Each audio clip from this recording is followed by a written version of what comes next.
Posible ngayong linggo ay may mga maisampa pa ang ombudsman ng mga kaso sa Sandigan Bayan kaugnay sa mga maanumalyang flood control project.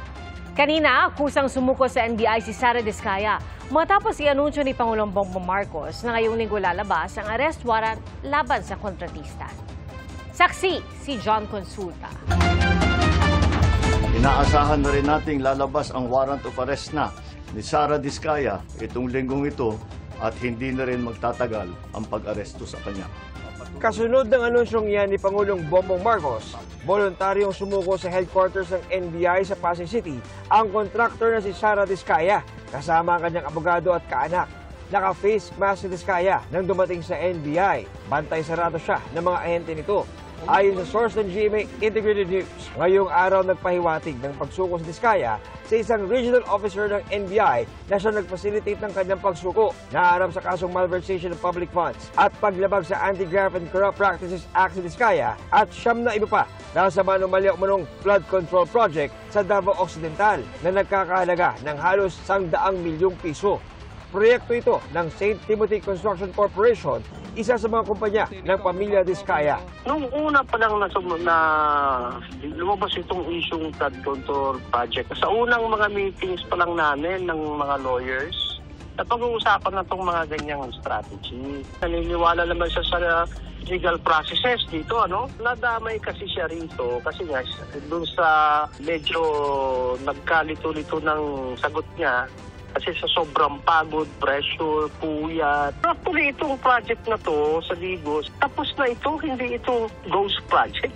Ayon sa isa pa naming source, hinihintay na lang ang paglabas ng warrant of arrest laban kay Diskaya.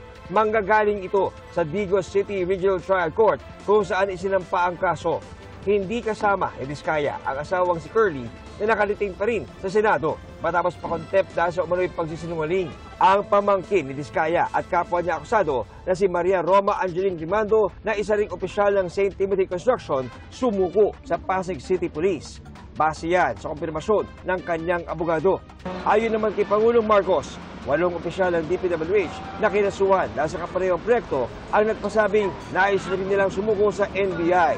Ang Court of Appeals naglabas na ng freeze order laban sa mga bank account, ari-arian at mga eroplano at helicopter ng mga kumpanya ng magkapatid na sina Congressman Eric at Edvic Yap. May mahigit 16 billion na ang pumasok sa mga transaksyon ng Silver Wolves mula 2022 hanggang 2025.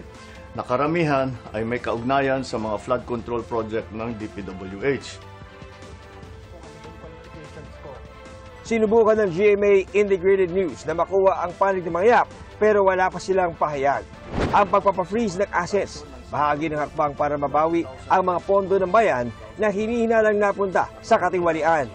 Magpapatuloy ang investigasyon, magpapatuloy ang pagpapanagot at titiyakin ng pamahalaan na ang pera ng bayan ay maibabalik sa taong bayan.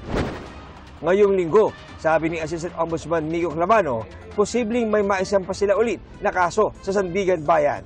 It's possible, but we go with the strength of the cases.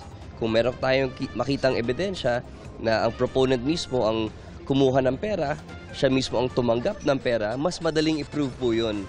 Kaysa sa mga kaso na may layering, patago talaga, merong silang mga bagman na kailangan muna nating matumbok para makuha yung proponent. December 15 ang itinakda noon ng Ombudsman na deadline nila para makapapakulong ng malalaking isda o mga senador at kongresista. Tuloy rin sa pag-iimbestiga ang Independent Commission for Infrastructure o ICI. Sa pulong ng LEDAC o Legislative Executive Development Advisory Council, tinukoy ng Pangulo ang 4 na priority bills. Kabilang dyan ang Independent People's Commission Act na layong bumuo ng mas may pangil na ICI. Tinukoy din na priority bills ang Anti-Dynasty Bill, Party List System Reform Act at Cadena Act o Citizens Access and Disclosure of Expenditures for National Accountability. Para sa GMA Integrated News, ako si John Consulta, ang inyong saksi. Mga kapuso, maging una sa saksi. Mag-subscribe sa GMA Integrated News sa YouTube para sa iba't ibang balita.